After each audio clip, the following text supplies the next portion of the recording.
अस्सलाम वालेकुम क्लास। कल हमने बायोकेमिस्ट्री का पहला टॉपिक स्टार्ट किया था, उसके अंदर हमने कार्बोहाइड्रेट्स का पढ़ा था। आज हम इसके अंदर प्रोटीन के बारे में पढ़ेंगे। प्रोटीन भी क्या होते हैं? बायोमॉलिक्यूल्स होते हैं। तो इसकी डेफिनेशन क्या होती है कि जब different amino acid peptide bond के ज़रिए आपस में लिंक हो जाएं तो उनसे आगे प्रोटीन बन जाती हैं। कि जब different amino acid peptide bond के ज़रिए आपस में लिंक कर जाएं तो उससे आगे जो प्रोडक्ट बनता है उसको हम बोलते हैं प्रोटीन। तो प्रोटीन के अंदर आपको पता है अमीनो एसिड होते हैं जो बिल्डिंग ब्लॉक्स हैं, और अमीनो एसिड के अंदर आपको पता है अमीनो ग्रुप NH2 ग्रुप होता है और उसके अलावा कार्बोक्सिलिक ग्रुप होते हैं। ये दोनों ग्रुप किसी भी अमीनो एसिड के अंदर प्रेजेंट होते हैं। अमीनो एसिड जो होते हैं वो तीन तरह के होते हैं, एक न्यूट्रल होते हैं, एक एसिडिक होते हैं, एक बेसिक। न्यूट्रल के अंदर नंबर ऑफ अमीनो ग्रुप और कार्बोक्सिलिक ग्रुप ये दोनों क्या होते हैं? सेम होते हैं। लेकिन एसिडिक के अंदर क्या होता है? कार्बोक्सिलिक ग्रुप ज़्यादा होते हैं और बेसिक के अंदर अमीनो ग्रुप ज़्यादा होते हैं। अब जो प्रोटीन होती हैं उनका जो मॉलिक्यूलर वेट होता है वो तकरीबन 10,000 डाल्टन से क्या होता है? ज़्यादा होता है। जो प्रोटीन है वो हमारे लिए बहुत ज़्यादा ज़रूरी हैं, इनको हम प्राइम इम्पोर्टेंस देते हैं क्योंकि इनके बगैर जो लाइफ है वो इम्पॉसिबल है।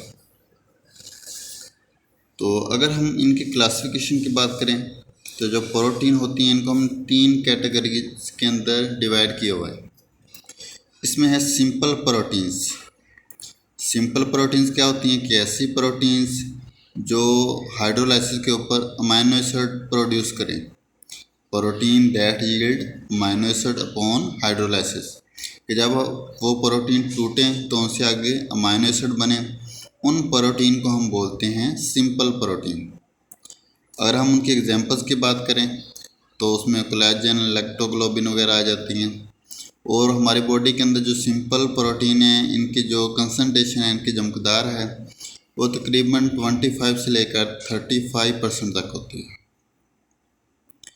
इसी तरह अगर हम डिराइव्ड प्रोटीन की बात करें तो डिराइव्ड प्रोटीन क्या होती हैं कि ऐसी प्रोटीन जो सिंपल प्रोटीन और कॉन्जुगेटेड प्रोटीन से हासिल हो उनको हम बोलते हैं डिराइव्ड प्रोटीन। अब इसमें एंजाइम आ जाते हैं, ओलिगोपेप्टाइड, पॉलीपेप्टाइड वगैरह आ जाते हैं। तो ये थी हमारे पास examples of derived protein.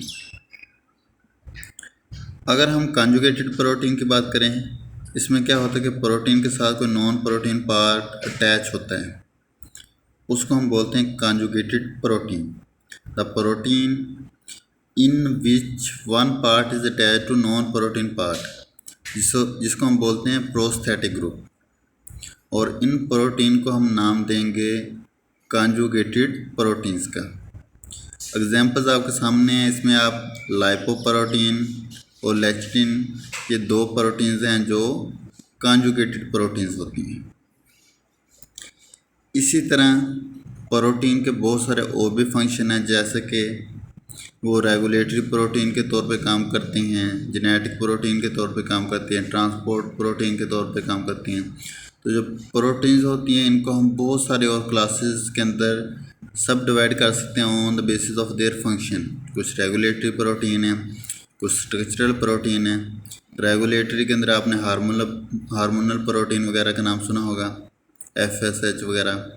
Structure की बात करें तो एक्टिन, मायोसिन, कोलेजन वगैरह का आपने नाम सुना होगा। ट्रांसपोर्ट प्रोटीन की अगर हम बात करें तो उसमें आपने कोलेजन, उसके अंदर आपने हीमोग्लोबिन, उसके अंदर आपने हीमोग्लोबिन जो ऑक्सीजन को ट्रांसफ़र करती है, कैरी करती है। जेनेटिक प्रोटीन बहुत सारी हैं।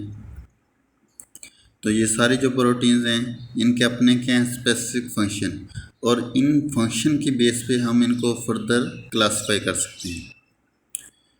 अगर हम प्रोटीन के स्ट्रक्चर की बात करें तो प्रोटीन के डिफरेंट स्ट्रक्चर्स हैं। उसमें प्राइमरी स्ट्रक्चर की बात करें तो वो ऐसा स्ट्रक्चर होता है जिसमें अमीनो एसिड क्या होते हैं? स्ट्रेट चेन के अंदर होते हैं, एक दूसरे के साथ पेप्टाइड बॉन्ड के ज़रिए वो लिंक होते हैं और वो स्ट्रेट चेन के अंदर होते हैं, उसको हम बोलते हैं प्राइमरी स्ट्रक्चर्स। अगर हम सेकेंडरी स्ट्रक्चर की बात करें तो उसमें उनकी जो स्ट्रक्चरल अरेंजमेंट होती है वो जिग जैग होती है, वो जिग जैग होती है इस तरह। और उसके अलावा उन्होंने कॉइल किया होता है, तो ऐसे स्ट्रक्चर को हम नाम देते हैं सेकेंडरी स्ट्रक्चर का। अगर हम टर्शियरी स्ट्रक्चर की बात करें तो उसमें क्या होती है, 3 डायमेंशनल फोल्डिंग। उसके बाद अगर हम क्वार्टरनरी स्ट्रक्चर की बात करें तो वो होती है सुपर कॉइलिंग। उसमें क्या होता है कि बहुत ज़्यादा क्या होती है, कॉइलिंग की होती है पॉलीपेप्टाइड चेन में।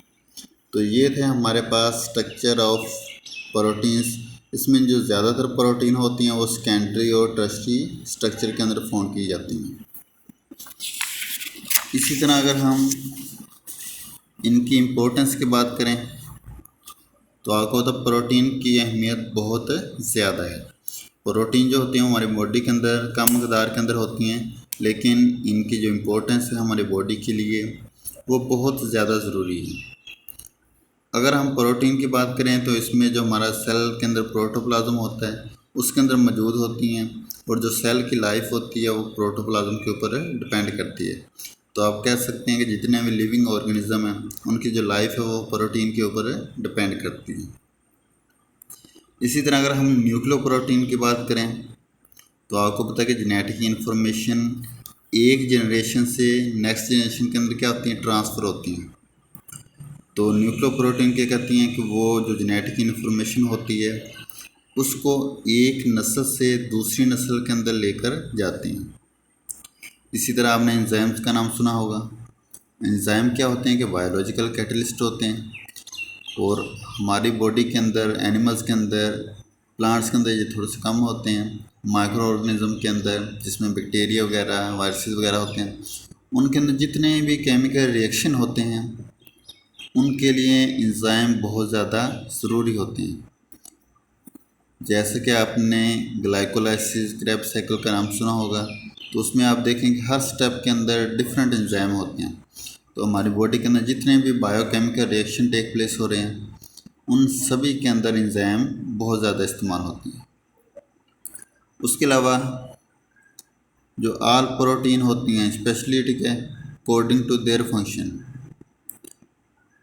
हर जो प्रोटीन होती है वो स्पेशलाइज्ड होती है, स्पेसिफिक होती है अपने फंक्शन के अकॉर्डिंग। जैसे कि हीमोग्लोबिन है, अब हीमोग्लोबिन का काम क्या होता है कि इसने ऑक्सीजन को पूरी बॉडी के अंदर ट्रांसफ़र करना होता है, लेके जाना होता है थ्रू ब्लड। इसी तरह जो जिलेटिन प्रोटीन होती है वो जब हम बोन्स को हीट करते हैं तो उससे हासिल होती है। उसको हम बेकरी के अंदर डिफरेंट प्रोडक्ट्स बनाने के लिए इस्तेमाल करते हैं। इसी तरह सीजन प्रोटीन जो होती है उससे हम बटन और बकल्स वगैरह बनाने के लिए हम इसको इस्तेमाल करते हैं। अगर हम बोन मैरो की बात करें, आपको पता है कि उससे हमारी बॉडी के अंदर जो ब्लड की फॉर्मेशन होती है उसके अंदर बोन मैरो का बहुत इम्पोर्टेंट रोल होते हैं।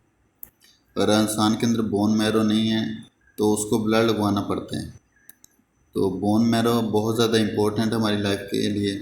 तो ये भी प्रोटीन के ऊपर कंसिस्ट करते हैं। उसके अलावा इंसुलिन की बात करें तो आपको पता है कि जो इंसुलिन होती है वो हमारी बॉडी के अंदर ग्लूकोज के लेवल को रेगुलेट करती है। तो इंसुलिन भी क्या है, एक प्रोटीन है। और इंसुलिन की मकदार हमारी बॉडी के अंदर कम हो जाए तो उससे क्या होता है, उससे हमारी बॉडी के अंदर ग्लूकोज का लेवल इंक्रीज़ कर जाएगा। उससे हमारी बॉडी के अंदर ग्लूकोज का जो लेवल होगा वो इंक्रीज़ कर जाएगा।